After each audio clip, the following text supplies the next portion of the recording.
Bueno. Hace mucho tiempo que no estaba por aquí. Vamos a empezar este jueguito que parece muy interesante.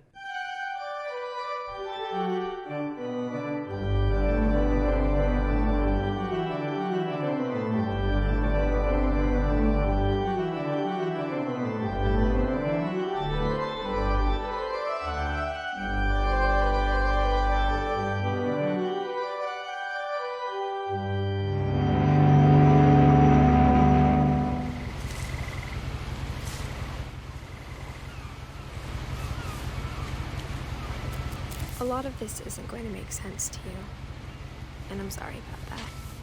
I'm just going to start at the beginning, with the house.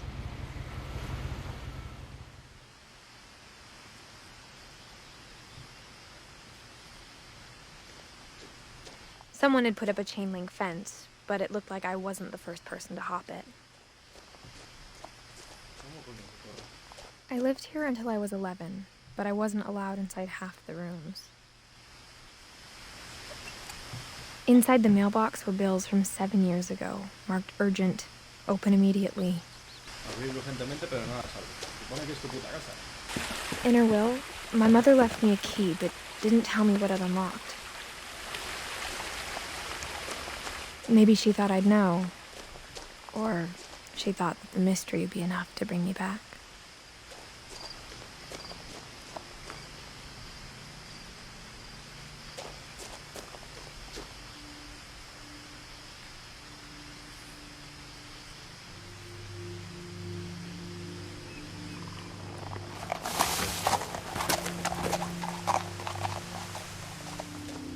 The truth is, even after I inherited the house, I never thought I'd come back to it.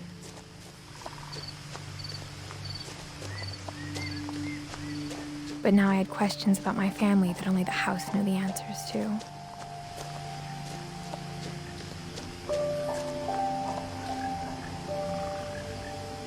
Es impresionante, pero hay otro camino. The woods around the house have always been uncomfortably silent.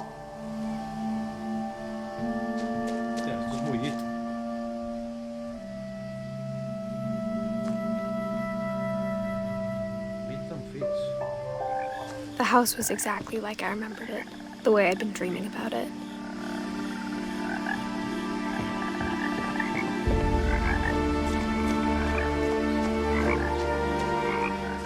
I asked Edie once about the dragon in the pond.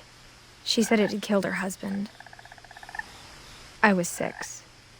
It seemed like an odd joke to me, even then.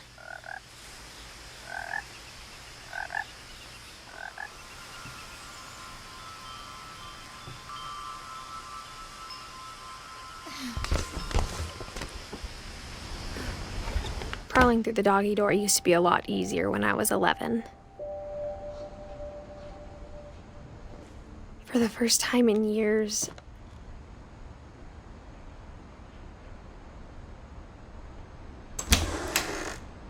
I felt like I was home.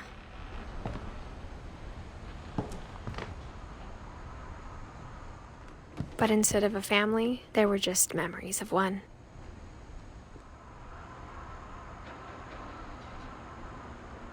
Or how after Lewis started working at the cannery, we all got sick of eating salmon. Except our cat, Molly. My mom wasn't much of an optimist, but she never stopped believing that my brother Milton was alive. A lot of things got left behind in the whirlwind of that last night. The table was still a wreck from the night we left.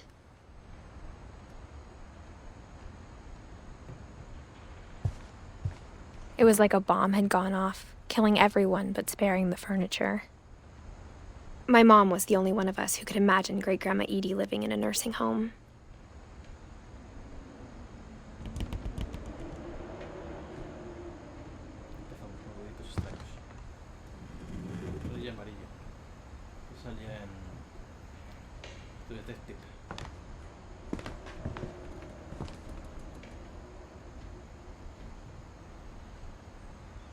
Even the fireplace had a story. Edie told me the bricks came from the original house, after it sank.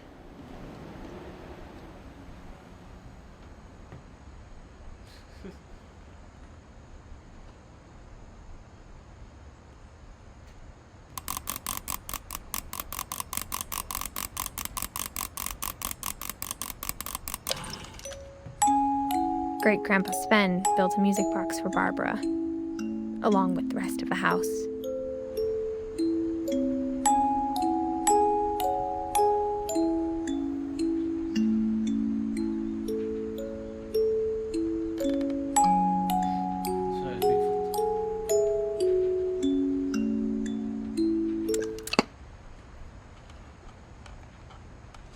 Mom always told me to stay out of the basement, so I wasn't too surprised when the key didn't fit.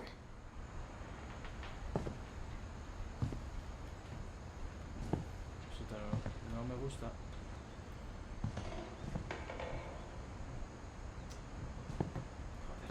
Mom sealed up all the bedrooms. Then Edie retaliated and drilled peepholes.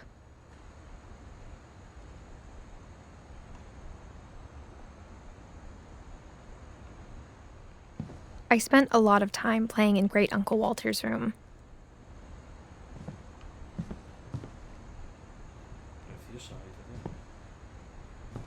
I think my mom sometimes regretted not sealing it up.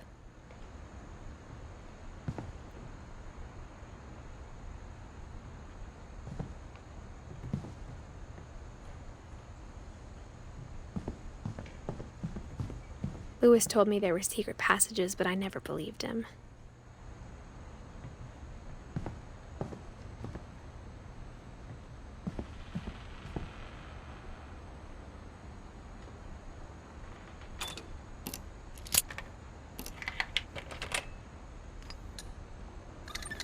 Turns out, my mom was really good at keeping secrets. Now it was time to find out what my mom had been afraid of.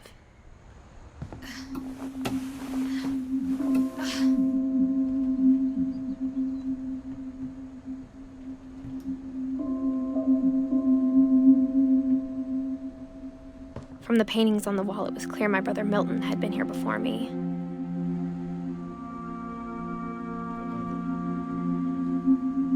Reading this, maybe it sounds like I had a plan.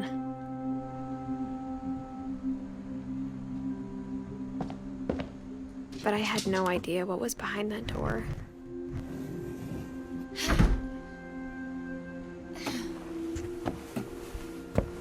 Just like I had no idea where all this was gonna lead. I grew up looking at Molly's room through the peephole.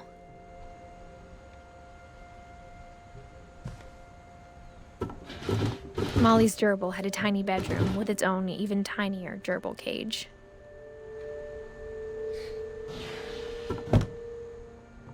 Being inside for the first time, I felt like I'd stepped behind a painting.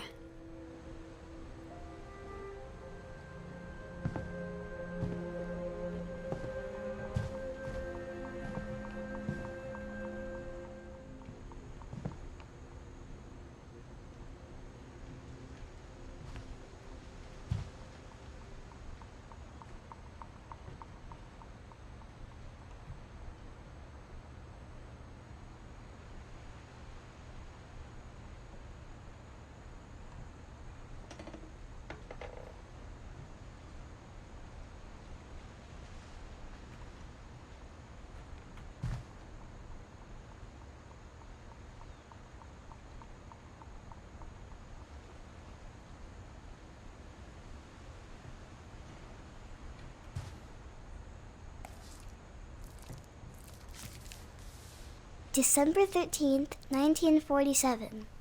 Dear Diary, I'll be gone soon, but I wanted to tell somebody about what's gonna happen. It started when Mom sent me to bed without dinner. I woke up and I was starving, so I looked around for something to eat. My Halloween candy was all gone. The gerbil food was dry, but I didn't mind it.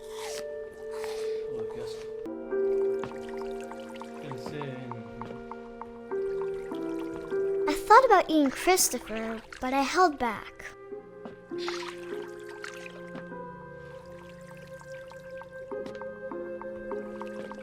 I kept eating and eating.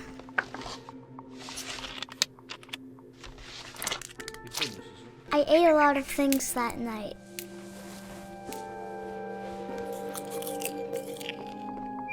The Then I heard chirping outside my window. It was a barn swallow going back to her nest. I reached out for her.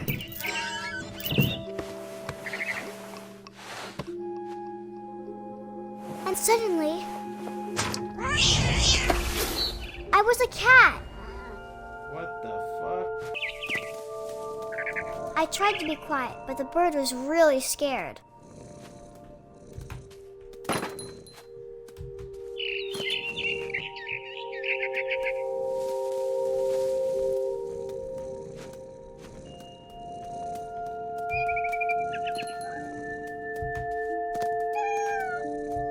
Mom and Dad didn't even look at me.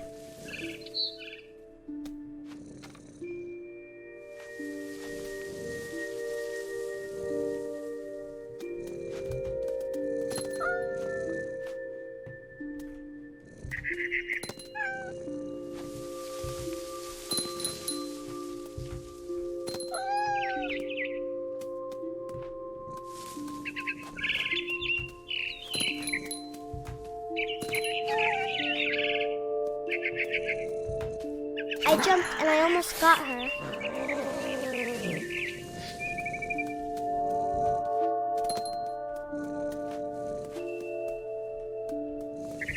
I could tell she was getting really tired.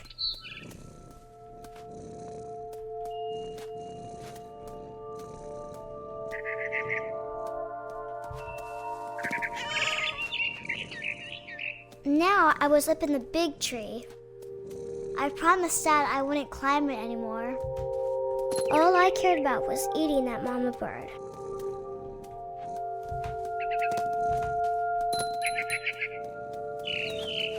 I gobbled her up.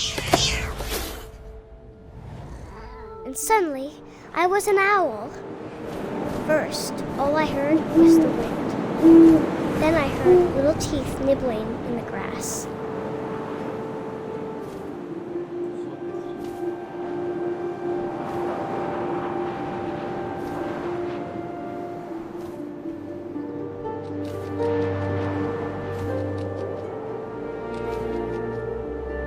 Rabbits.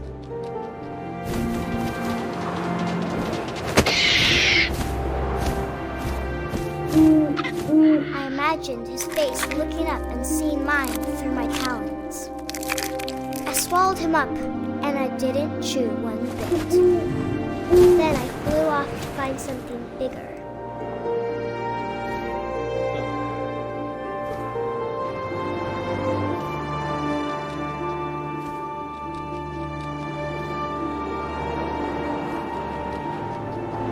A mama rabbit.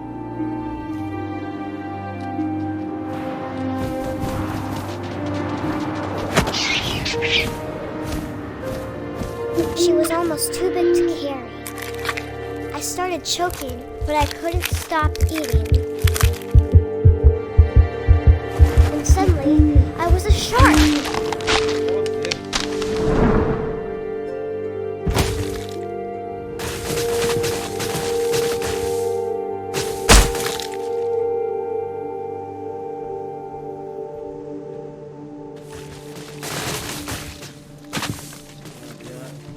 Controlando.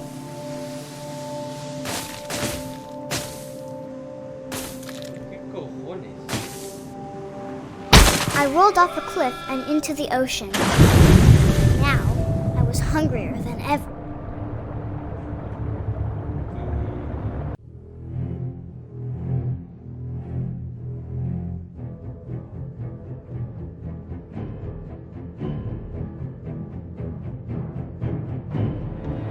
I wanted fat, juicy seals.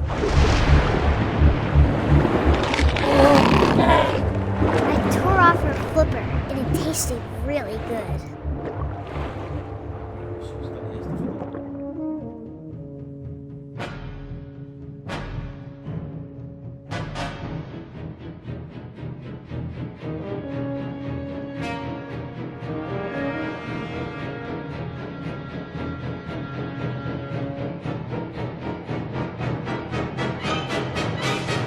Grabbed on tight. When I was so hungry, I jumped out of the water. When I opened my eyes, everything had changed.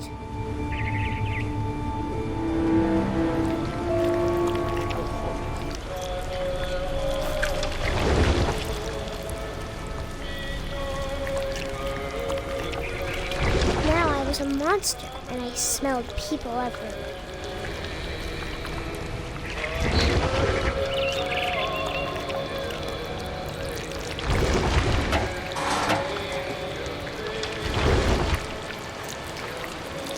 I was big, but I moved real quiet.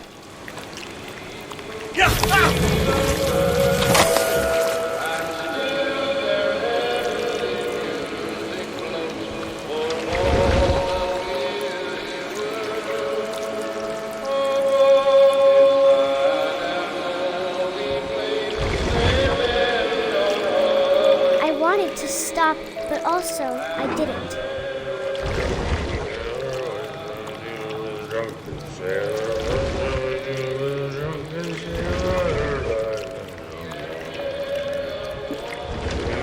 Belly with a rust, his belly with a rust, his belly with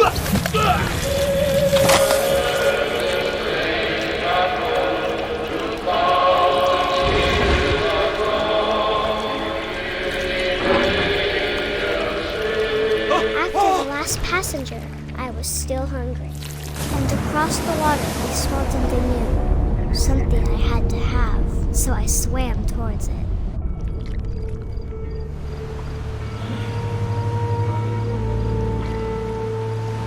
I slithered onto the sand, and the good smell went into an old pipe.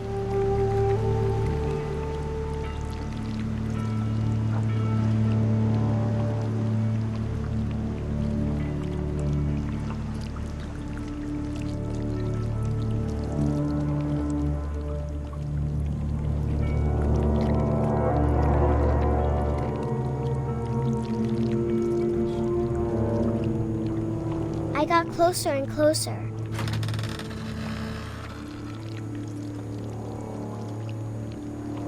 All of my stomach started growling.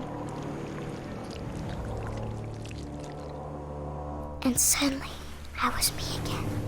I held my breath for a long time, but I couldn't hear anything. I think it's waiting for me to fall asleep. But it's not going to wait much longer. It needs to feed, and we both know I will be delicious.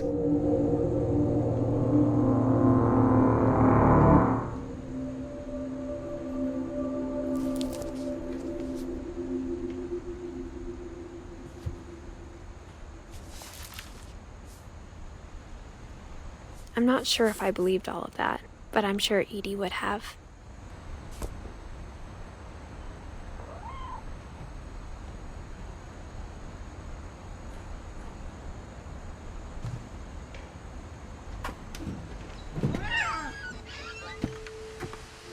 This will be obvious later, but my mom never told me any of these stories. Edie would have, but Mom didn't like bringing up the past. Though, when we adopted a stray kitten, she was the one who named it Molly.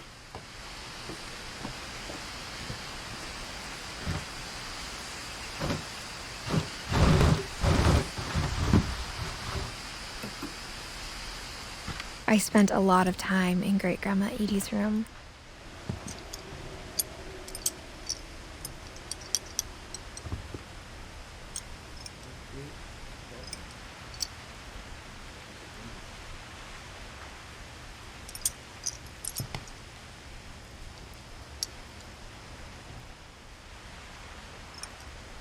Edie knit me a new pair of gloves every year, just in time to replace the old ones. Louis died a week before we left, but Edie had already started to memorialize him.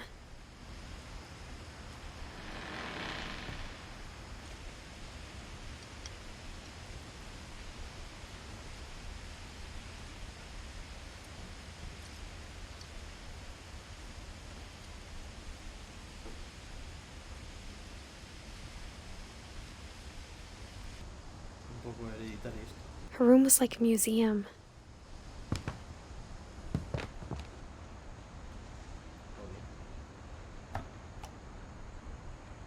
For 500 years, the Finches have been famous throughout Norway for their fortune and misfortune. Odin Finch buries the latest victims of the family curse, his wife Ingeborg and their newborn son, Johan. On January 7th, 1937, he set sail with his family and his house, hoping to leave the curse behind. But 40-foot waves off the coast of Washington send the house and Odin to the bottom of the sea. Odin's daughter Edith, with husband Sven and baby Molly, step ashore on their new home, Orcas Island. Odin Finch is the first to be buried in the new family cemetery.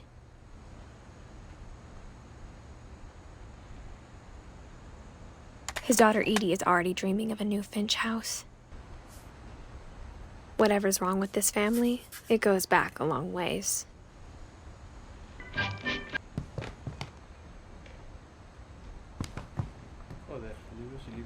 Edie gave a big interview about a mole man living under the Finch house. My mom was furious. One summer, they evacuated the island, but Edie refused to go. For a few weeks, she was a celebrity. When Edie told people Sven was killed by a dragon, she could also have said he was building a dragon-shaped slide that collapsed. She could have, but she didn't.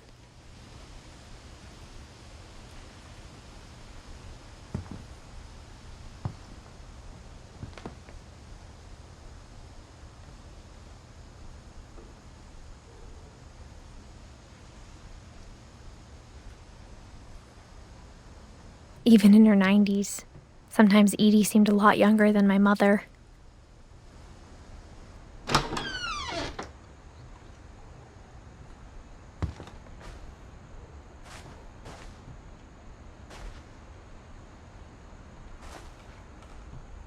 The only trace Grandpa Sam's first wife Kay left on the house was the pink bathroom. It was a pretty big trace.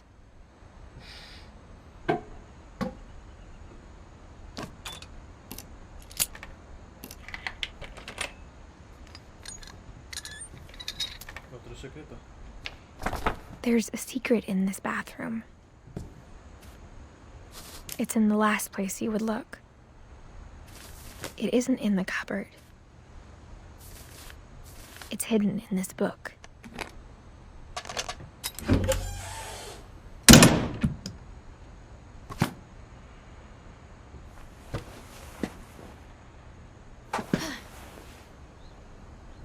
Sven gave Sam an old camera he'd refurbished.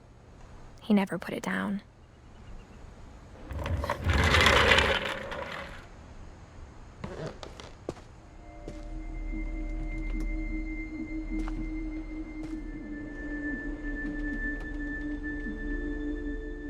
I knew Grandpa Sam had a twin, and that he never talked about him.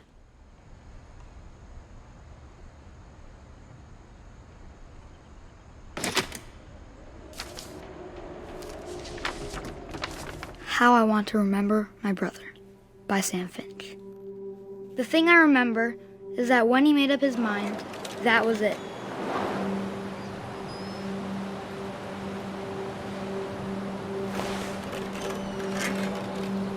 My brother said he'd die before he ate another mushroom, and he did.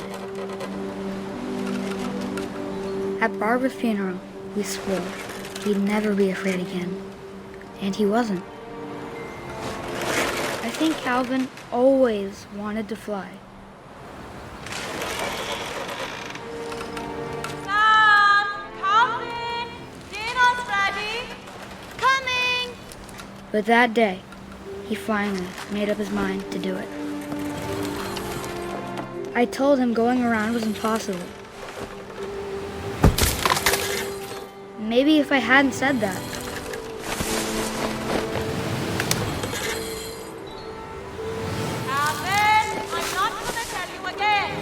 maybe if the wind hadn't picked up, then maybe he'd still be here. But I doubt it. I think he'd already made up his mind. That's what I want to remember about my brother.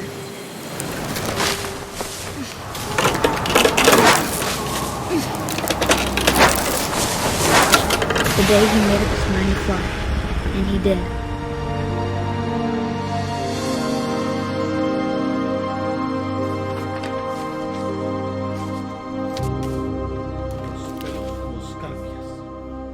Calvin's story felt strangely familiar. When I was younger, I remember trying to do the exact same thing. After the funeral, Edie roped off Calvin's half of the room.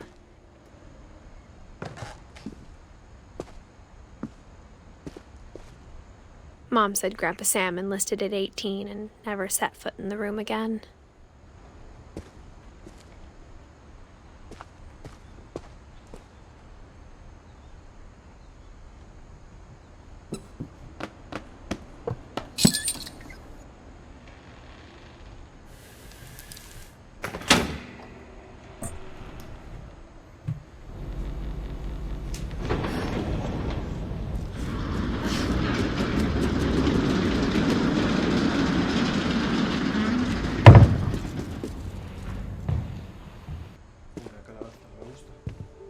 The passages were a pretty tight fit.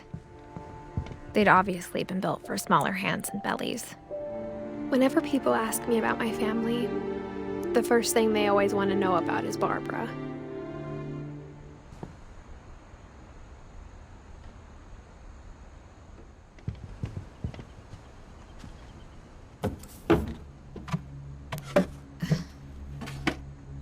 Growing up, I always thought of Barbara as a child star.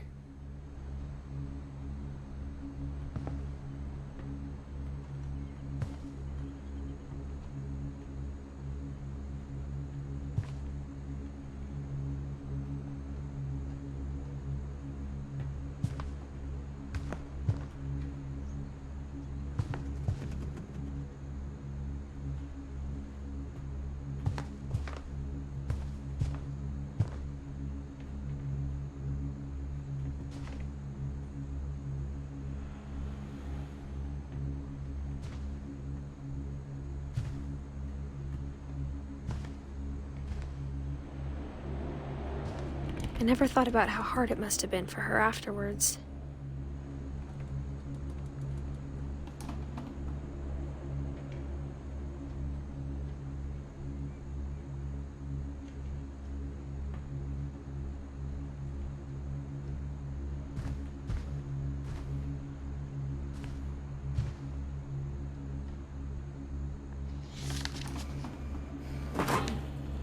Of all the stories people wrote about Barbara's death, I'm surprised Edie saved this one.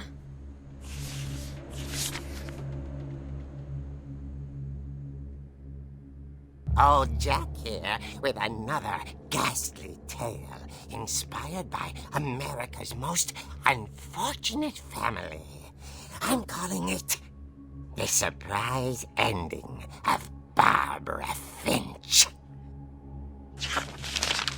As a child star, Barbara was famous for her scream. Now at 16, she was all washed up, a has-been. But in a lucky break, she'd been asked to perform her signature scream at a local convention for monster movie fans. It was just the boost her career needed. Unfortunately, her scream hadn't aged well. Getting better. I think you just need the right motivation. Her biggest fan and current boyfriend, Rick, was about to demonstrate when... Now that was a great scream. It was Barbara's father, Sven. He'd slipped into a table saw and had to be rushed to the emergency room. So Barbara got stuck babysitting her youngest brother, Walter.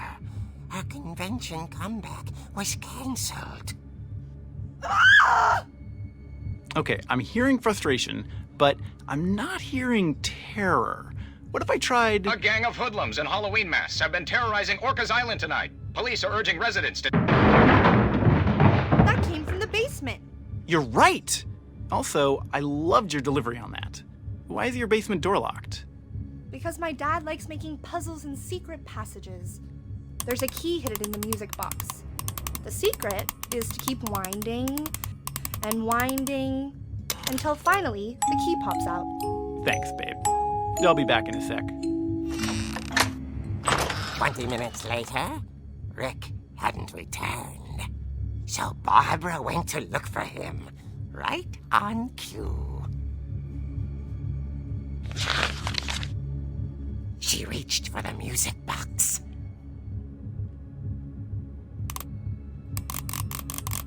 And as she wound the key, she listened for Rick, but the house was silent.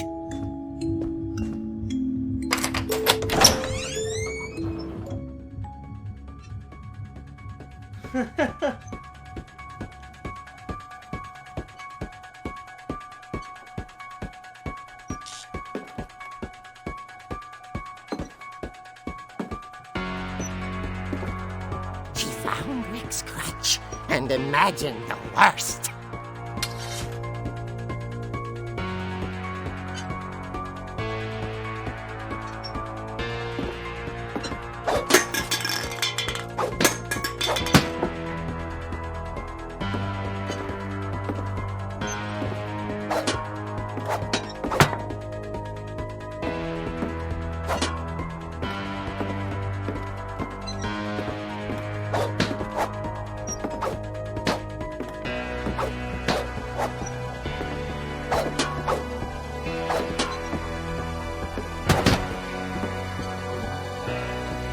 The gang's leader is the infamous Hookman killer, Dr. Carl Hamill, who impaled and then ate his family 10 years ago tonight.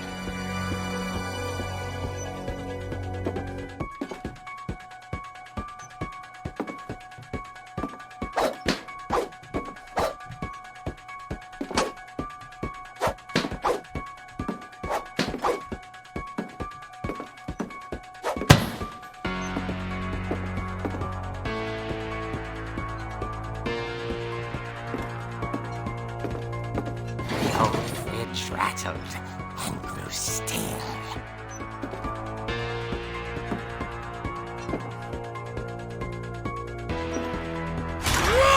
Oh dear!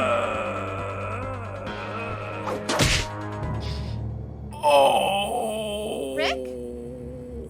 Barb, relax. I was just trying to scare you to help you find your scream. Well, I'm not scared, Rick.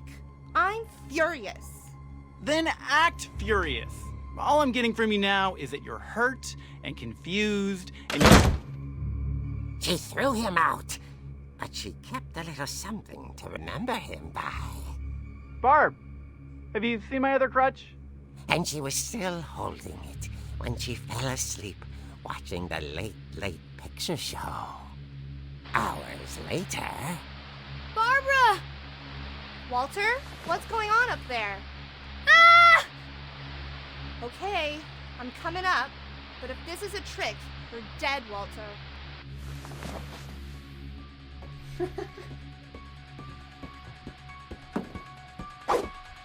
Joder, este juego ya es mejor favorito.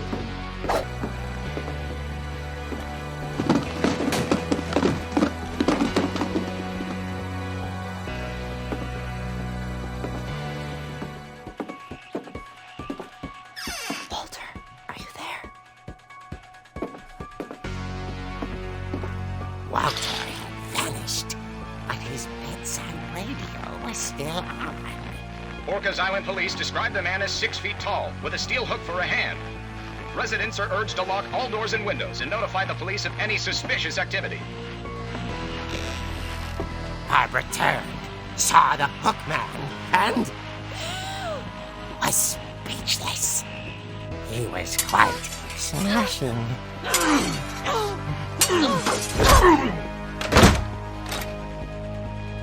he was. He couldn't get enough of Barbara. Okay, Barbara, there's gotta be another way out of here.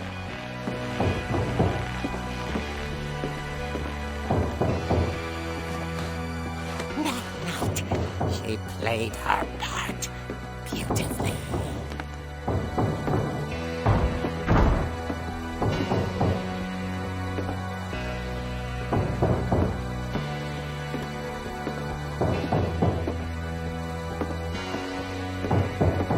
She thought about abandoning Walter, but just couldn't do it. Molly's door hadn't been opened in years. The hinges groaned.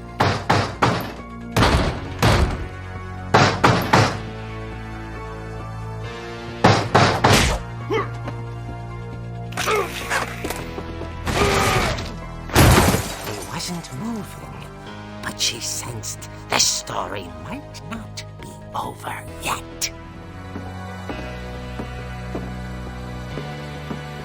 The hookman had vanished. She listened for his breathing, but all she heard was...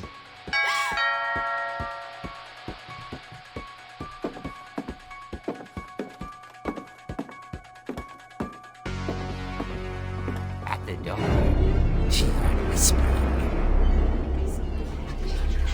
It was coming from inside the house.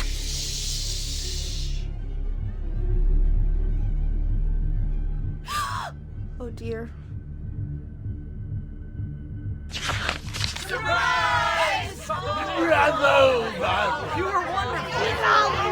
monsters had come to surprise her.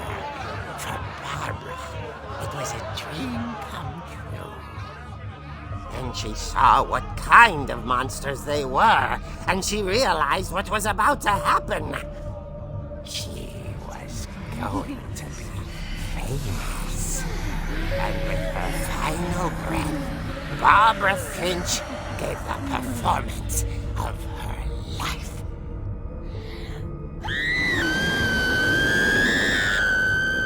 I wasn't there myself, but I hear Barbara was magnificent. Poor girl. She had a taste for stardom. But unfortunately, so did her fans. Of course, the police blamed it all on poor Rick, who disappeared the same night. And little Walter? Hiding under his bed the whole time. He took it all pretty hard, but that's another story. As for Barbara, tucked inside the music box is all they ever found of her. Her ear. Now that's what I call a real eerie tale.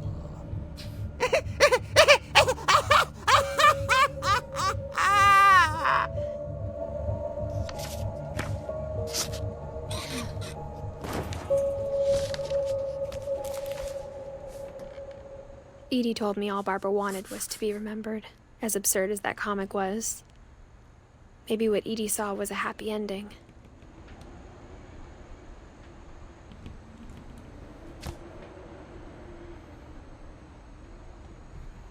Qué juegazo. Me ha encantado lo de Bárbara. I guess now I know why Mom didn't like me playing with the music box.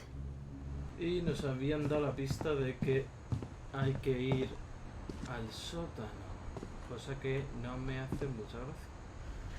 Voy a bajar esta mierda porque madre mía, no sé.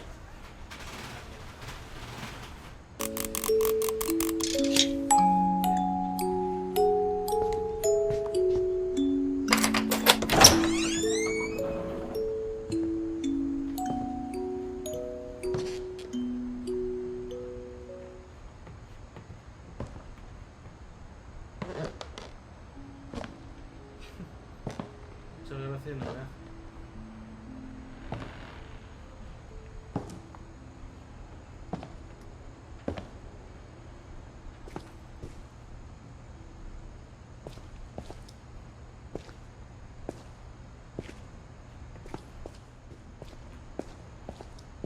Mom said the basement was off limits, unless I wanted another tetanus shot. I saw Edie sneak down to the basement once, carrying packages. ¿Quién coño era Edith? Ah, vale, la abuela. Bueno, la bisabuela. I thought maybe she was hiding presents. It turned out she was hiding a lot more than that.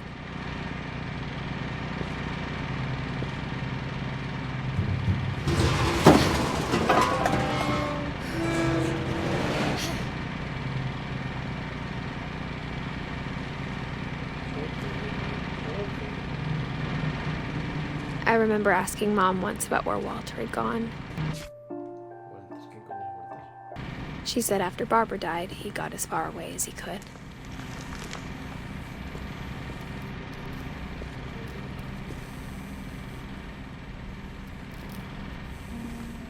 If there's a pattern in all these stories,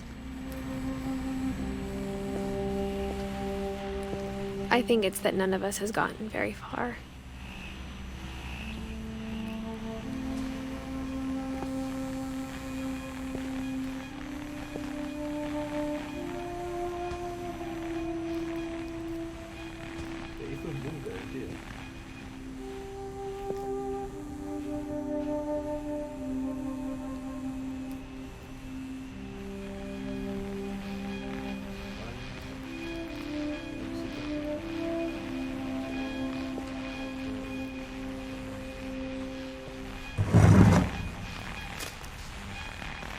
Goodbye, everyone. I can't believe I've been down here for 30 years. On that first day, after the shaking started, I didn't think I'd survive a week.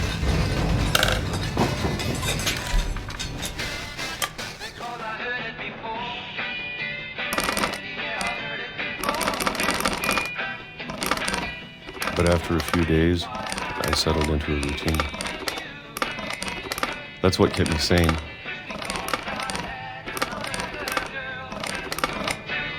Having a schedule, living for today.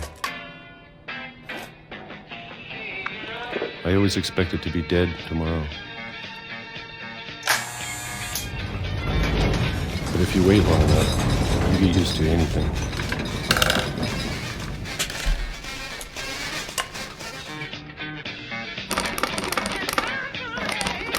Even a monster on the other side of the door starts to feel normal. Almost friendly.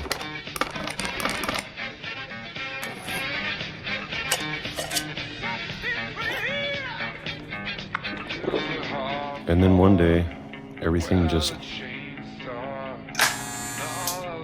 stopped.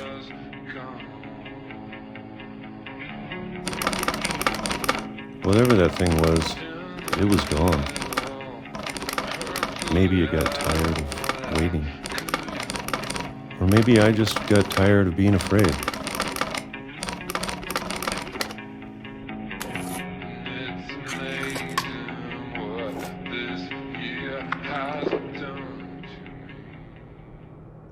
It's been a week now, the longest in 30 years. I'm done waiting. I have to leave while I still can.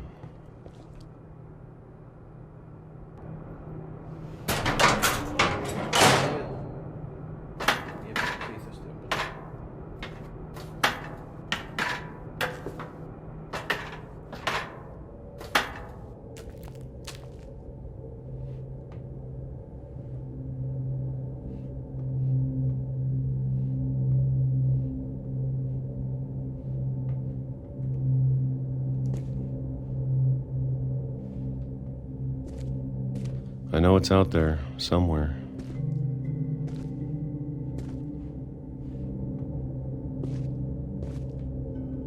Whatever killed Barbara and Molly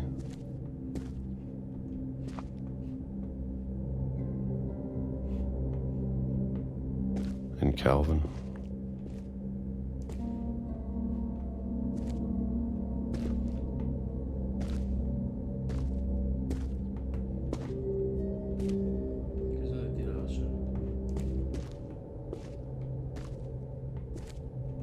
Maybe this is all a mistake.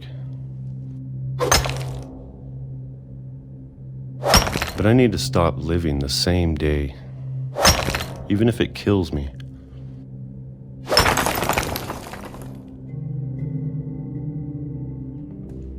Whatever's out there, I want you to know I'm ready for it. I'm going to appreciate all of it, especially the food. I don't mind if I only have a year left, or a month, or a single week. I'd be happy with one new day. I can already imagine the sun on my face.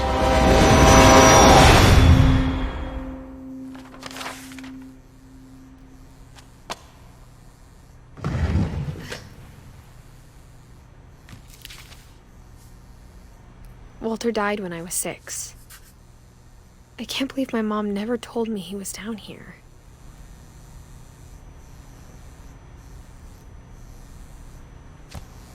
Madre mía. I'm sure my mom was trying to protect me.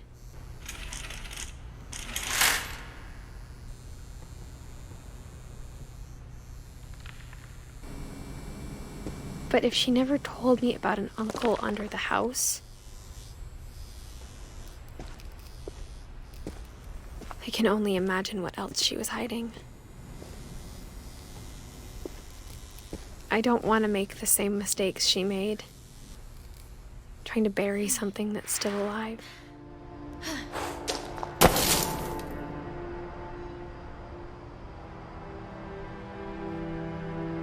Now that there's only one of us left, or maybe 2, I thought it was time I heard the stories for myself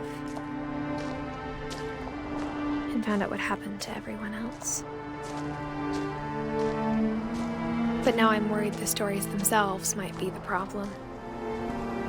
Maybe we believed so much in a family curse, we made it real.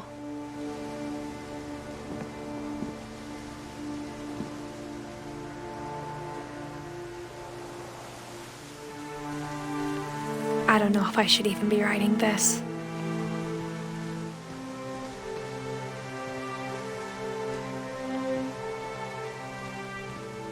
Maybe it'd be better if all this just died with me.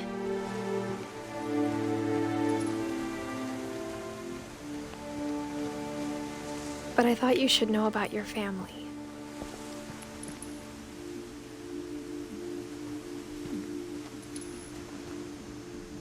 And the history you're a part of.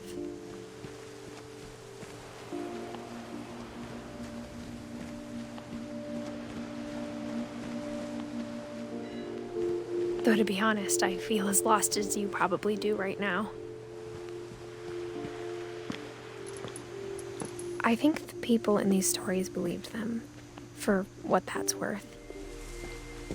And when you look at the house, that history of imagination and stubbornness and madness, any of it seems possible. Sí, pero me falta la parte de arriba. Espero no haberla cagado. I think we've been surrounded by death for so long, we've just gotten used to it.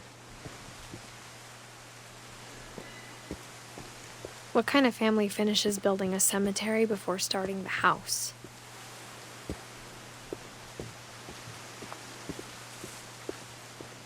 It's embarrassing for me to admit this, but the pet cemetery made me more uncomfortable than the human one.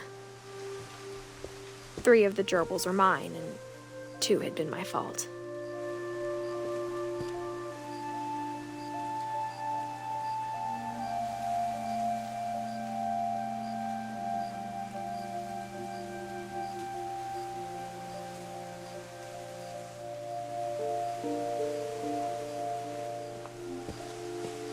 Sven built the house, but it was Edie who designed the cemetery.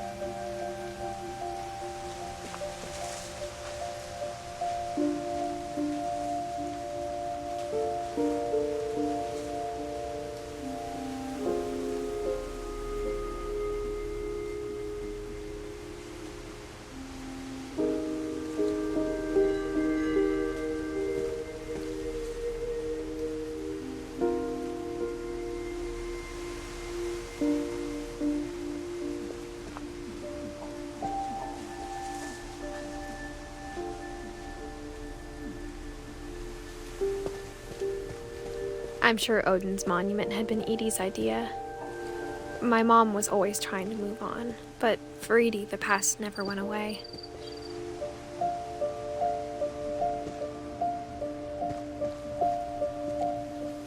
She could see it poking out of the water at low tide.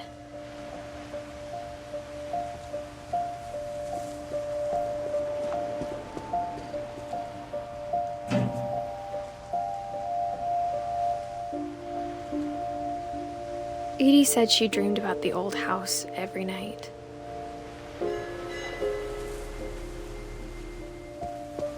Edie's side was always easier for me to understand.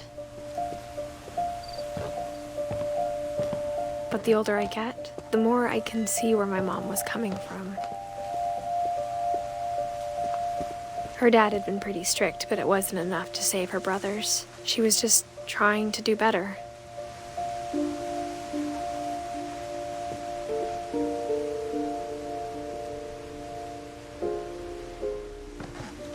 She lost 2 of her brothers, just like I did. I get why she tried so hard to protect us.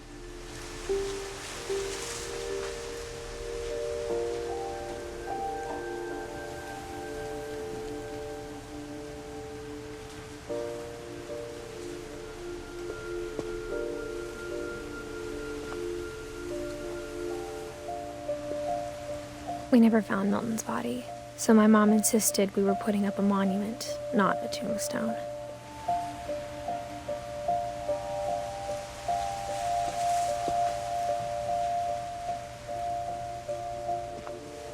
There's so many things I wish I could ask my mom now.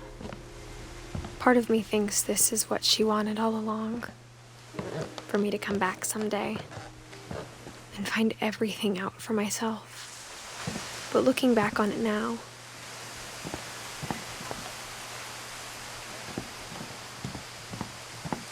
if she told me there was going to be so much climbing,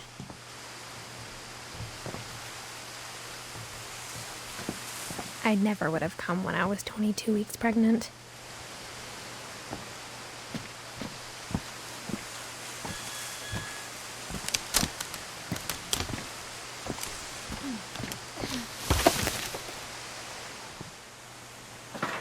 I never met Grandpa Sam, but I think he and my mom had a lot in common. They were both pretty intense.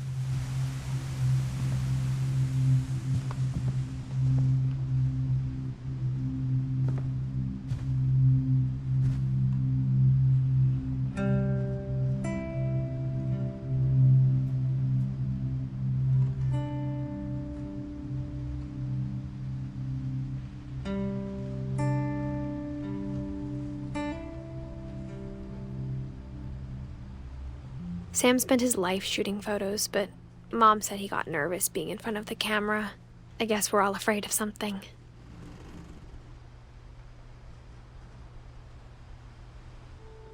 Instead of hiding from death, Sam seemed to go out of his way to meet it.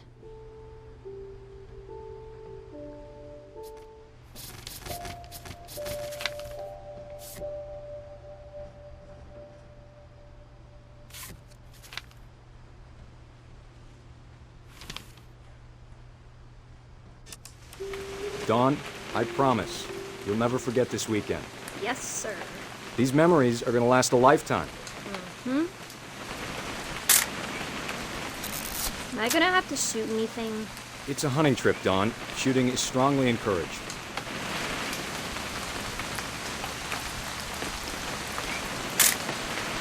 Shouldn't we be leaving? Just want to get a shot of you, Dawn, then we can take off. I'm over here, Dad.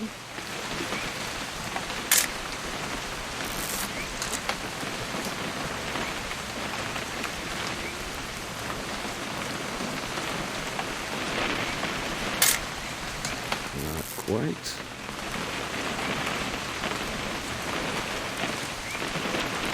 What? Perfect. It's gonna rain the whole weekend, isn't it? I will never forget this weekend, Dad. That's the spirit. Smile, Dawn. Okay, got it. I'm gonna take some pictures, okay?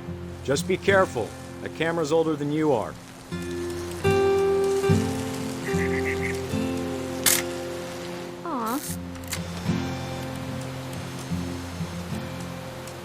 right, Dad. It's starting to clear up.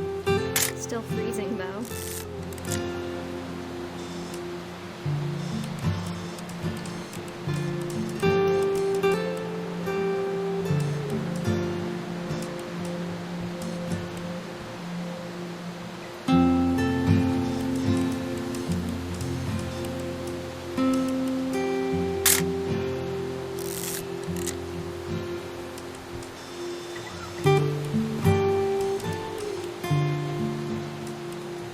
Definitely should not have drunk all that coffee. Hold still. Hey! That's a keeper. I'm just saying, I'm not always gonna be here, Dawn. You'll need to remember this stuff, if you want to survive. I'll be fine, Dad.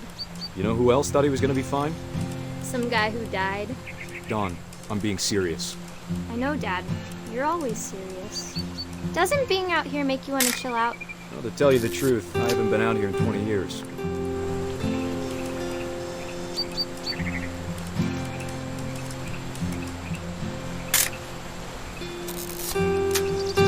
Last time I was with my brother Calvin.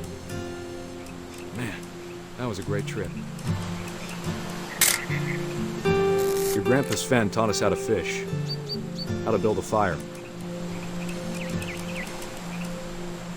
We found an old logging trail. There were deer everywhere. I bet if I could remember where that trail was, we'd spot a buck for you in no time. Give me a minute to check the map.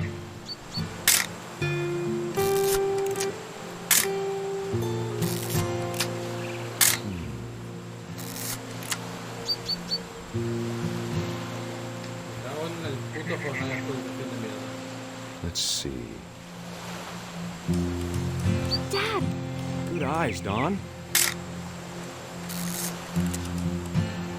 Before you take the shot, let me get a picture of you. Dad, Let me get behind you. do I have to do this? Dawn, you don't have to do anything. But if you want to survive, you'll need to be strong. Great shot, Dawn!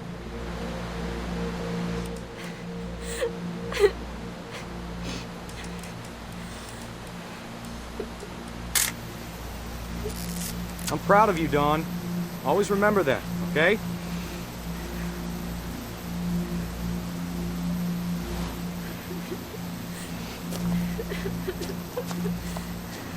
Sorry, Dawn, just gotta reset the timer.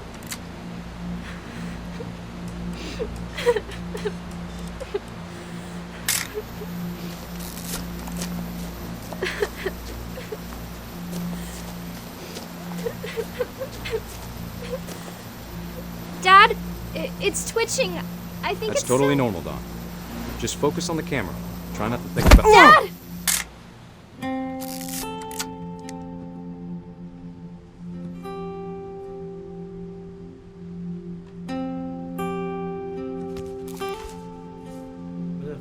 Of all these stories, that's the one I wish most that my mom had told me.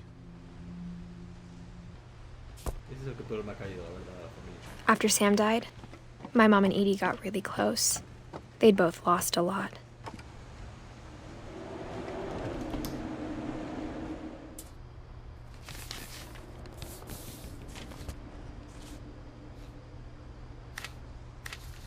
Dear Kay, do you remember the way Gregory used to laugh when he thought he was alone?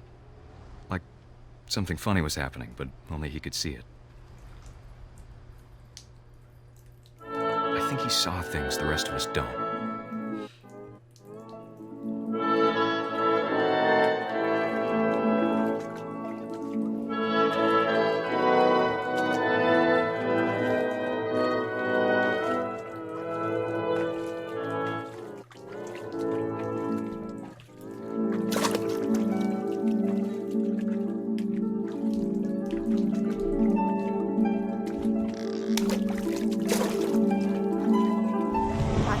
Gregory, it's time to... Hold on, sweetie. Hello? Sam, I told you I don't want to talk right now. I wonder what he saw.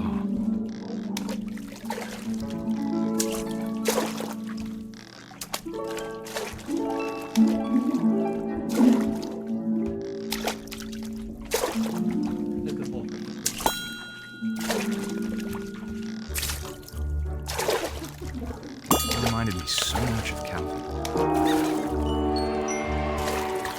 Lost in his imagination.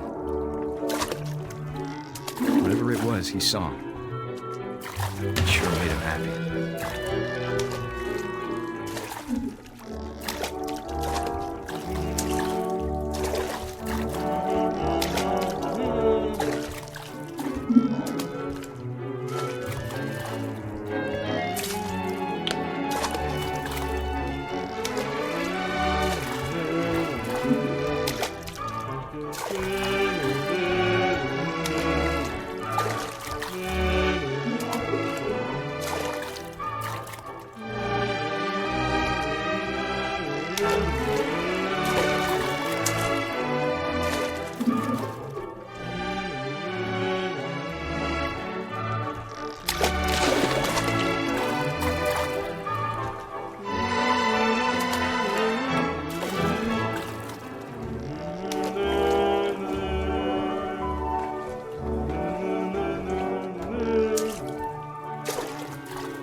¿Pero qué coño que hacer?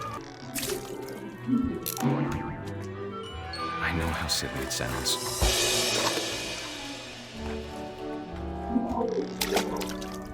That I worried about a baby being too happy. But I could feel him slipping away. Sorry about that, Gregory. I know you did everything you could. Maybe if I hadn't called that night. Damn it. Hold on, I don't want Gregory to hear this.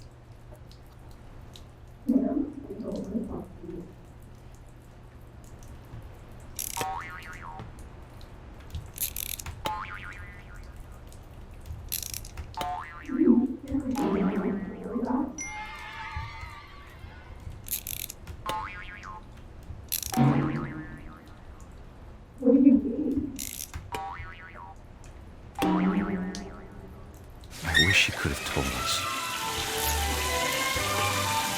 about the world he saw.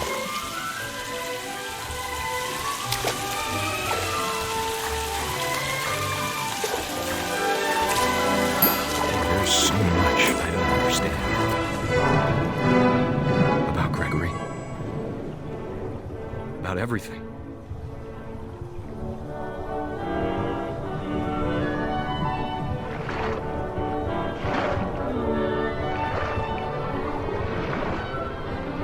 What happened wasn't your fault.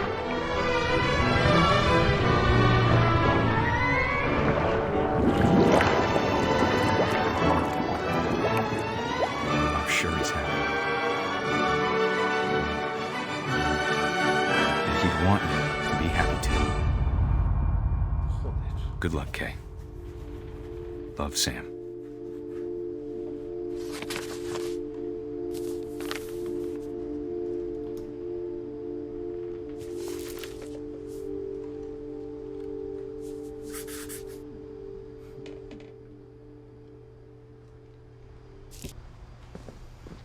Joder, es duro el puto juego, eh. I can't imagine my mom ever writing poetry, and yet...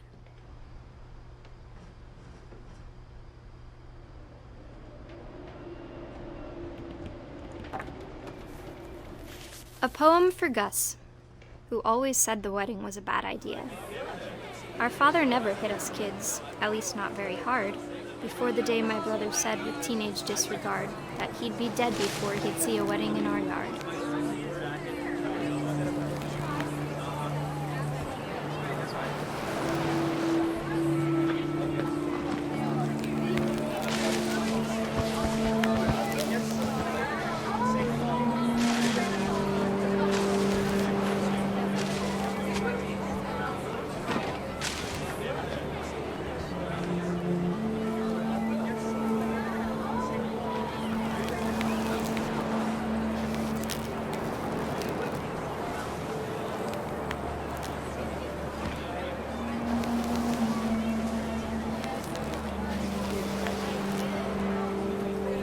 My father made him come, of course, but Gus stood far apart, just flew his kite and bottled up the storm inside his heart.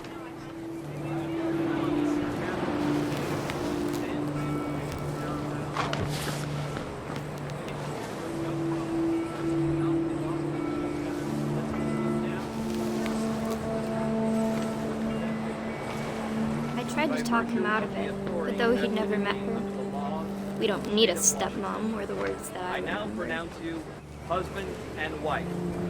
You may kiss the bride.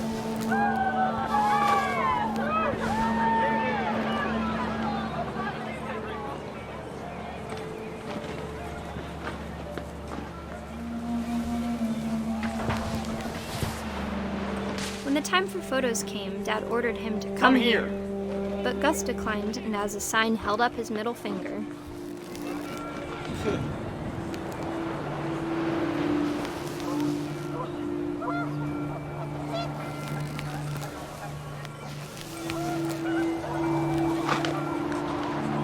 The wind picked up, and panicked geese appeared and quickly went. But all the humans did that day was go inside the tent.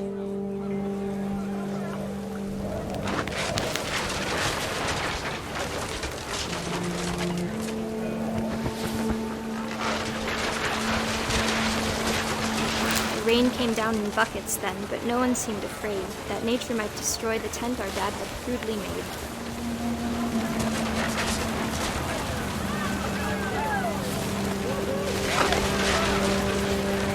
The thunder sounded much too close and full of angry power, but all my father said to this was, "Make the music louder."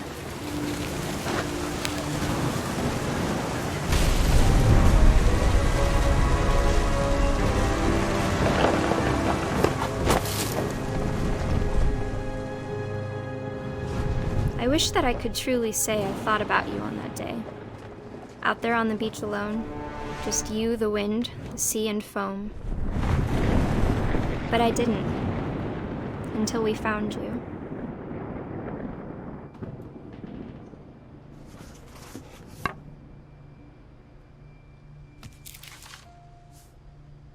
She never talked about him, but Mom told me once if I was a boy, they were going to name me Gus. My mom moved up to the loft after her brothers died. At the time, it was as far away as she could get.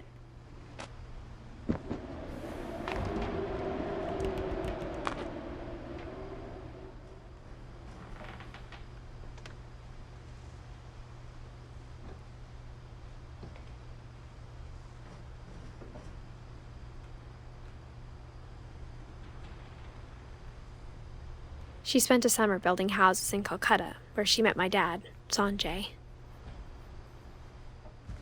Religion was another thing my mom never talked about, but I think it helped her a lot after her dad died.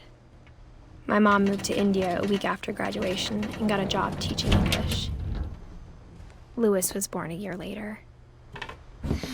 When my dad died, I don't think Mom knew where else to go. I'm sure Edie was happy to have her back.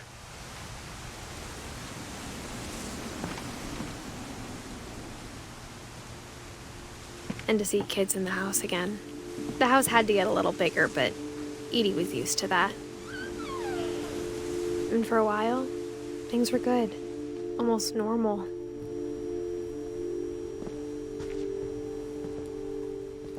But it didn't last.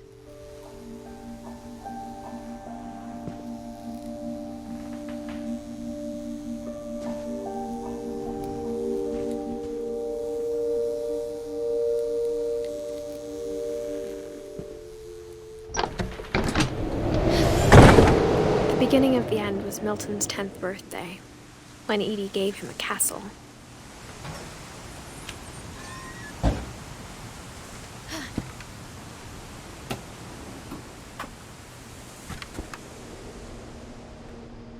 Para recorrerse la puta casa, joder. Va a venir el niño aquí, madre mía.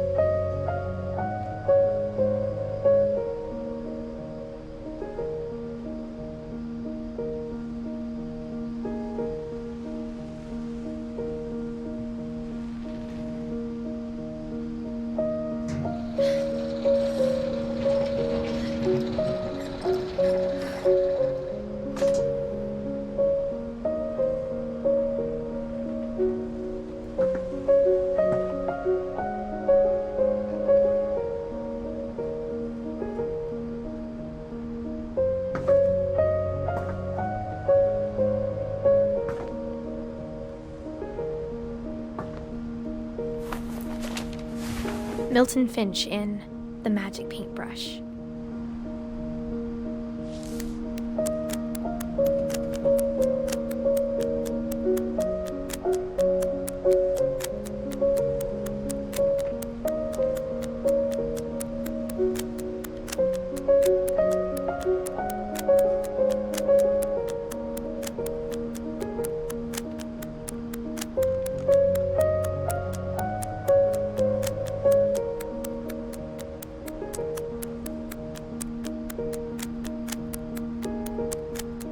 Esto es arte, joder.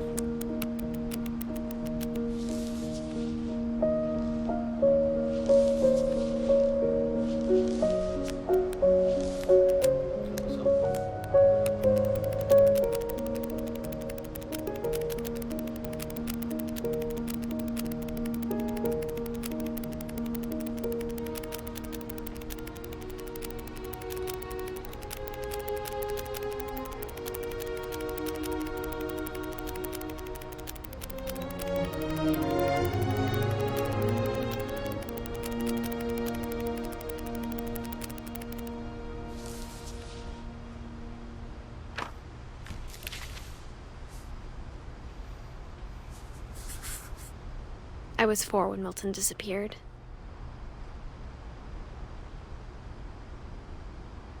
Este juego es impresionante. De los mejores que he jugado este año y a lo mejor de mi vida. Mom spent months searching for my brother. Then she sealed the doors.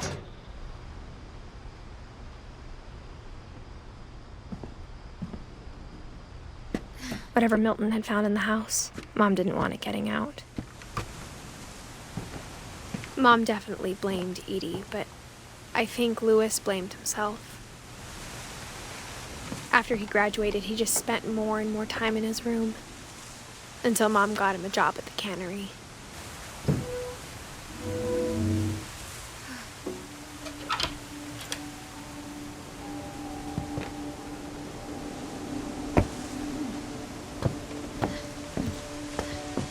Louis's room smelled very, very familiar. That part of him lived on.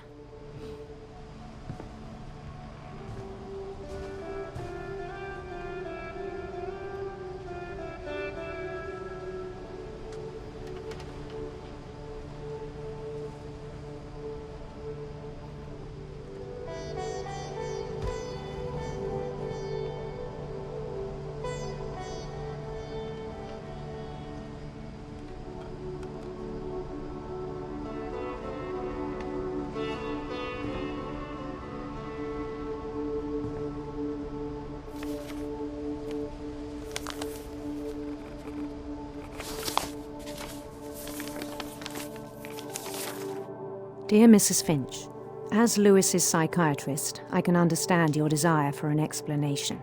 As I see it, the trouble began in January, shortly after we convinced your son to seek treatment for substance abuse. Newly sober, I believe Lewis first noticed the monotony of his daily life.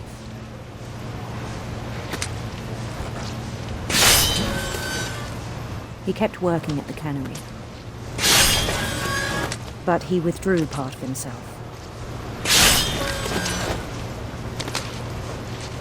In our sessions, I saw the same behavior. His mind began to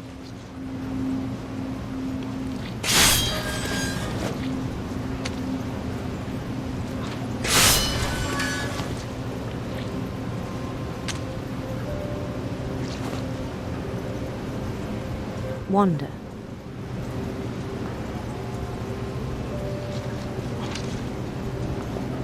I asked him to describe it.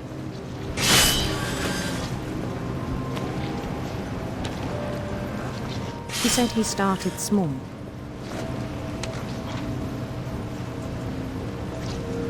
Imagining a labyrinth.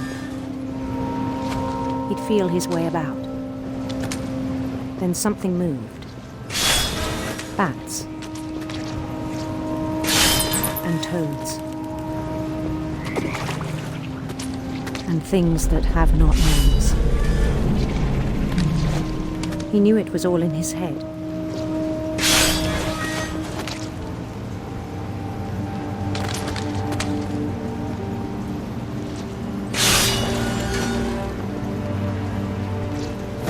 But he took it very seriously. I had hoped he'd find himself.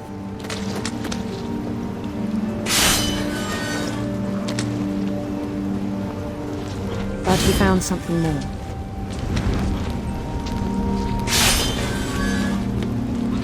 I worried about him then. Daydreaming at the cannery. I spoke with his boss. But he said Lewis had become a model employee. Methodical, tireless, focused. Like a whole new Lewis. So I let him go on.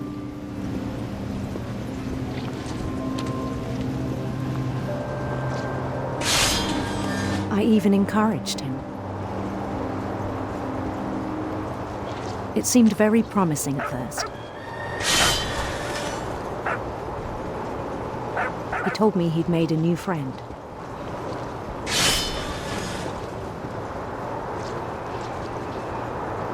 On the edge of a city he named Lewis-topia. He built the city up slowly, brick by brick.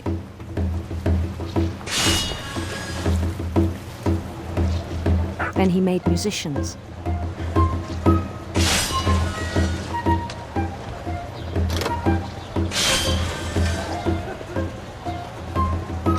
And songs for them to play. He talked about starting a band. And he was always humming something. Every day his imagination grew stronger.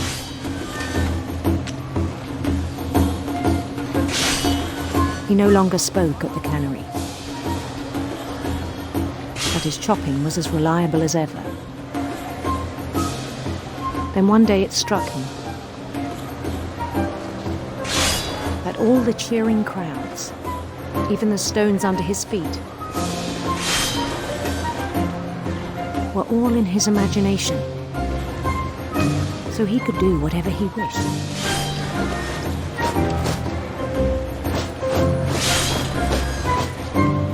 He held an election for mayor, and he won.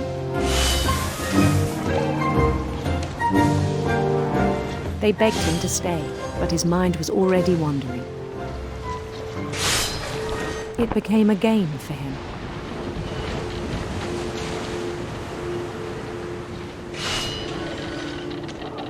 He'd conquer a city, then immediately push on.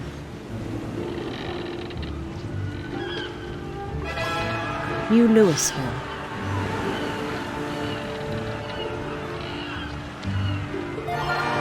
St. Louis. He started drifting away from our reality.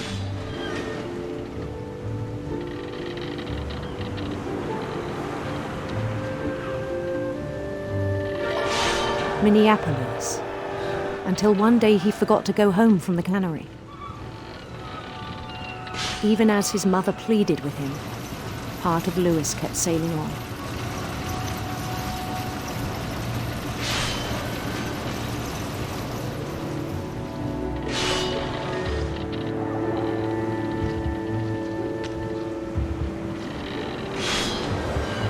In Lewisburg, he heard rumors of a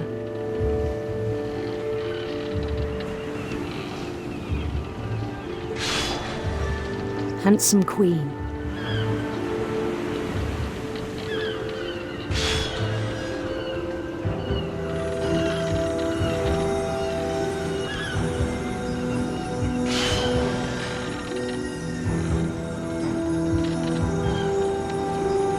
The queen was on her own quest for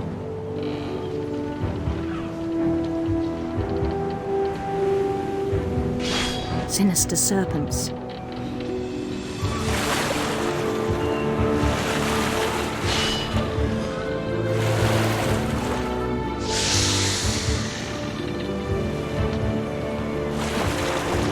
He followed the sound of her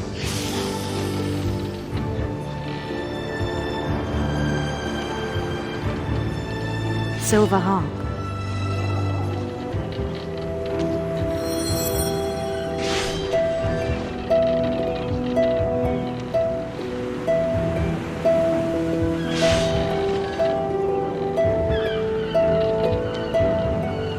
His chase led him to a golden palace east of the sun and west of the moon.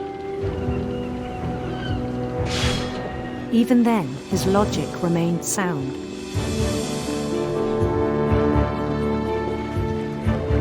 He knew the world was all in his imagination.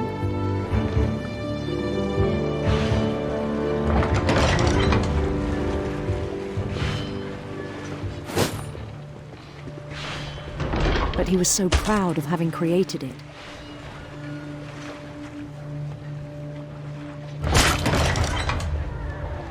In his own eyes, he'd become something greater than a king.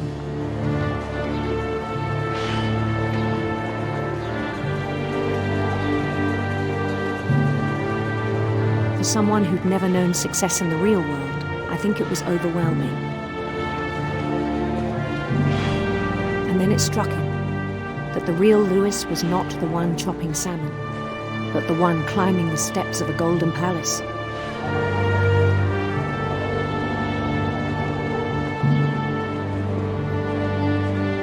My imagination is as real as my body, he told me.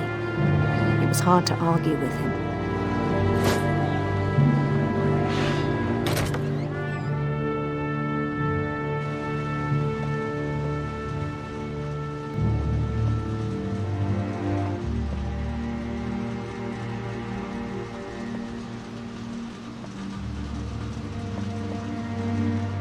He began to forget the world we know.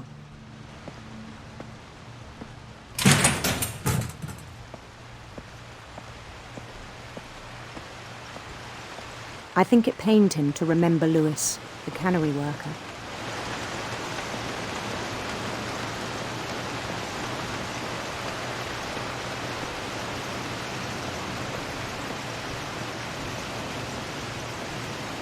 He began to despise the man with a royal contempt.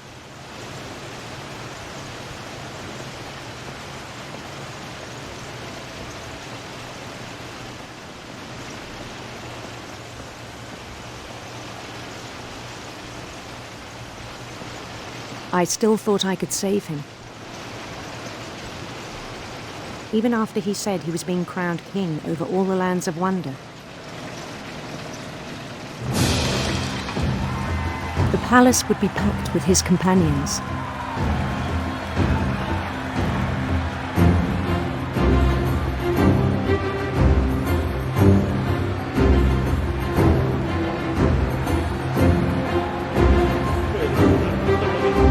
Including the wise Calico who'd insisted on inviting him.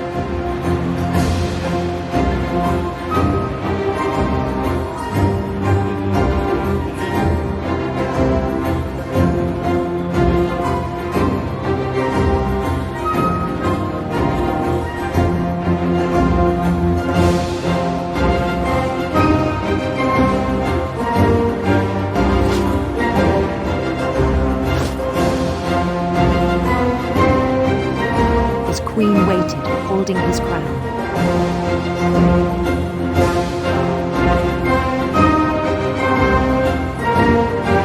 There was only one thing left to do.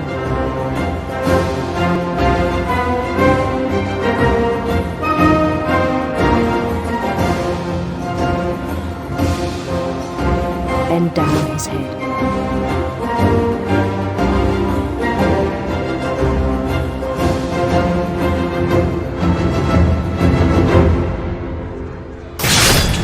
And the rest I think you know. Mrs. Finch, your son was a kind man who will be missed by all of us who knew him.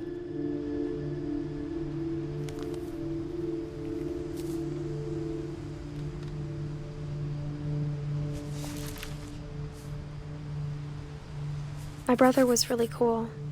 I wish you could have met him.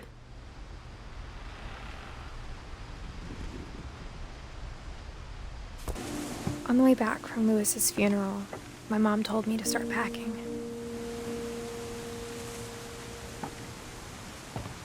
She waited until the day before we left to tell Edie. I'm not sure if she wanted to make it easier or harder.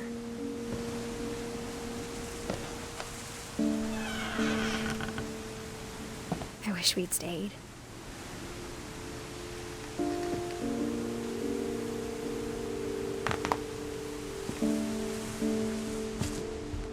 But I understand why we left. My mom ended up leaving everything behind.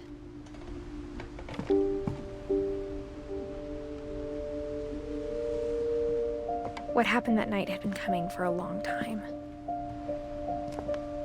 Maybe it should have come sooner.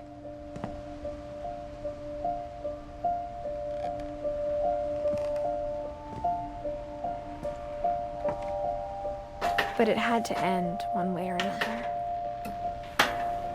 All that's left now is to tell you about that last night.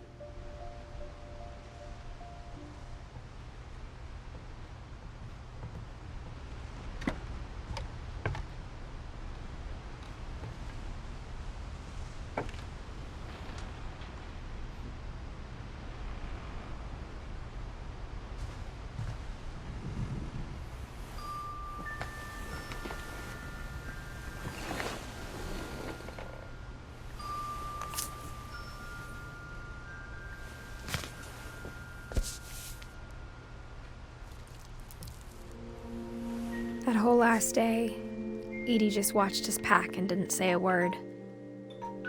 Until supper, when she raised her glass and said, "To our final night together, and all our final nights apart." Grandma, you know what I said about alcohol. Some of your medications are very Edith, specific. I left a present for you in the hallway. Why don't you go open it? The grown-ups have to argue now. I'm sorry, you're right. We're all leaving tomorrow. Let's just enjoy our last... I'm not leaving. Edith, you're excused. The power had been shut off that morning, but Edie always had plenty of candles.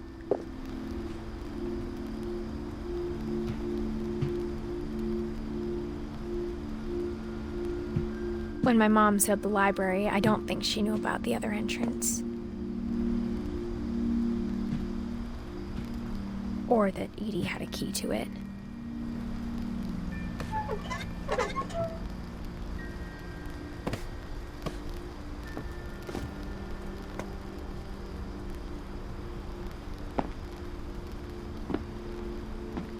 That thing you're afraid of isn't going to end when you leave the house.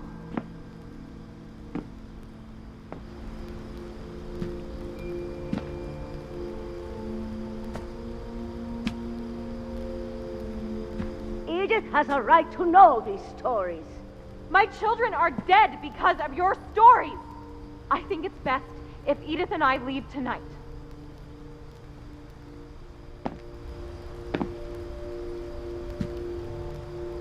We'll have the nursing home send a van for you in the morning, okay?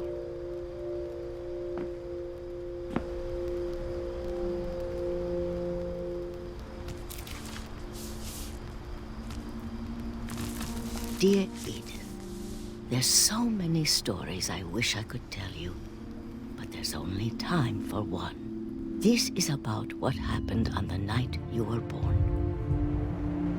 That night, the tide went way, way out.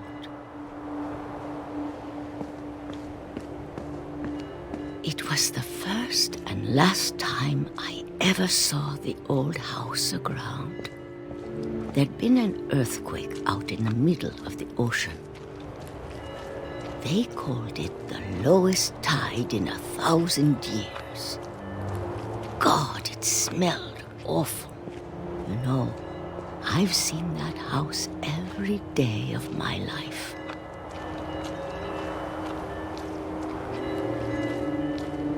But I never thought I'd go back to it. When the fog rolled in, I lost my way.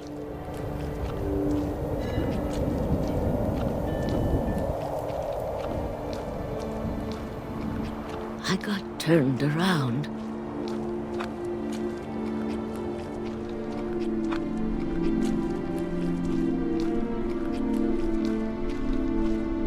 I started seeing things.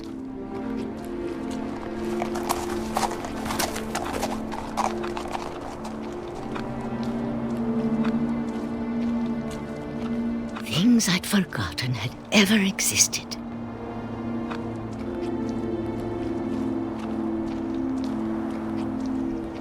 But when I saw them, they felt like old friends.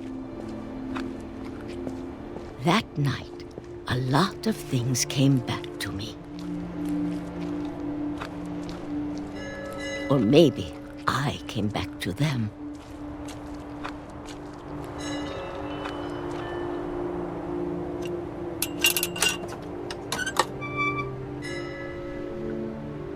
Things I can't explain, but that I need you to try and... Edith, what are you doing in here? It's mine. Edith! Mom, you're gonna rip it! Let go! I kicked and screamed, but Mom dragged me to the car. I never saw Great-Grandma Edie again. The next morning, the band came to pick her up, but she was already gone. After that, we moved around a lot.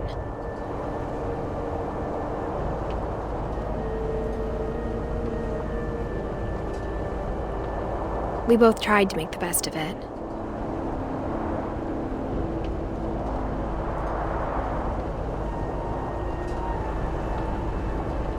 A few years went by.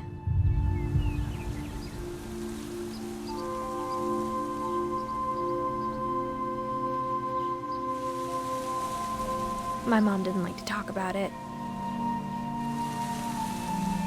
but she started getting sick a lot. The rest happened pretty quickly.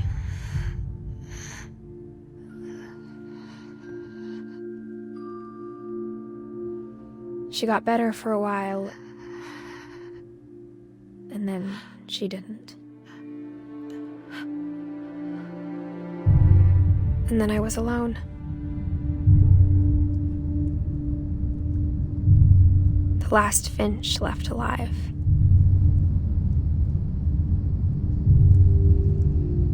Until I found out about you. I'm still not sure what to tell you about all this. If we lived forever, maybe we'd have time to understand things. But as it is, I think the best we can do is try to open our eyes. And appreciate how strange and brief all of this is.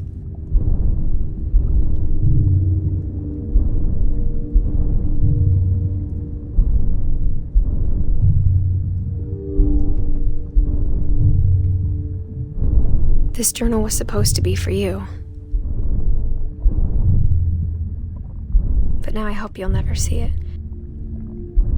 I just want to meet you and tell you all these stories myself. But I guess if you're reading this now, things didn't work out that way.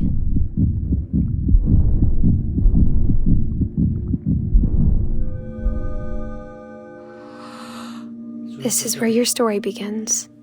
I'm sorry I won't be there to see it. It's a lot to ask, but I don't want you to be sad that I'm gone. I want you to be amazed that any of us ever had a chance to be here at all. Good luck.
Impresionante. Solo digo eso.